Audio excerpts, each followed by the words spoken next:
What is up guys, welcome to Cerny Gaming. If you want to help support the channel, go ahead and hit those like and subscribe buttons and leave your thoughts in the comment section below. Today we're going to be checking out one of my favourite things about Starfield, a working, overpowered and fun to play melee build.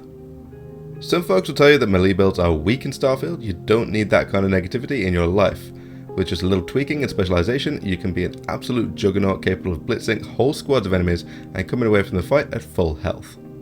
First, you'll want to go with the Ronin class. The only other one that provides dueling as a starting perk is the Chef, but we don't benefit from the Gastronomy Chef perk since Alien DNA reduces the effects of food. As far as traits go, as we said, Alien DNA is the first one to choose for the extra oxygen and health.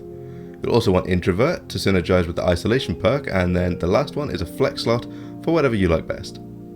Now the first thing you're going to need to find, of course, is a good melee weapon. Now there isn't much cause for confusion here, as there aren't many melee weapons in the game and they escalate in effectiveness directly. You may have to suffer through a rescue axe or combat knife to start with, but it doesn't take long to get access to a better weapon. If you can get one with the elemental, shattering or anti-personnel effects, all the better, as these boost damage massively. In Neon City, joining the Strikers gang in Madame Sauvage's bar will get you access to the merchant Hatchet, who sells the Wakizashi, an awesome sword capable of seeing you through most of the game. The best type of melee weapon you can get though is the Varun Painblade. This small dagger-like weapon is capable of dealing absolutely insane damage. You can actually get one of these very early in the game at the Key, which requires you to join or infiltrate the Crimson Fleet along the UC questline. For reference, the one that I'm looking at here was available in the shop at only level 11. Next, you'll want an armor set, and you're looking for some very specific perks here, so check all the rare, epic and legendary gear that you find. The first perk is Reactive, which has a chance to randomly stagger nearby opponents. It's difficult to figure out what actually causes this effect. I've had it happen when opponents hit me, when I hit them, and sometimes just when they're in my vicinity. Either way, it's awesome for leaving enemies vulnerable to attack, and it goes hand in hand with the repulsing effect if you can find it, which has a chance to disarm nearby attackers.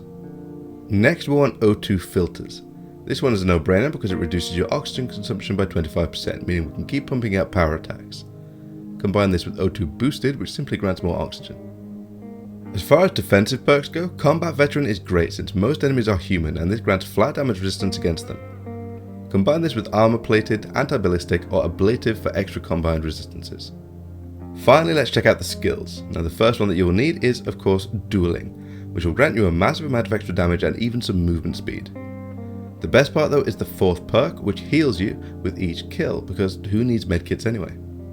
Next up is Isolation. This one requires you to be alone, and I recommend it for melee builds just for this perk. You'll deal an insane amount of extra damage while also gaining resistances as long as you're wearing your armor. Fitness is important, and that fourth bonus is a must-have for reducing the oxygen consumption of sprinting and power attacks, which accounts for you closing the gap to your enemy and putting them down quickly. The final important one is Martial Arts. This skill line increases your crit chance, helps to disarm your opponents, grants damage mitigation and even reflects damage back to your opponents as well.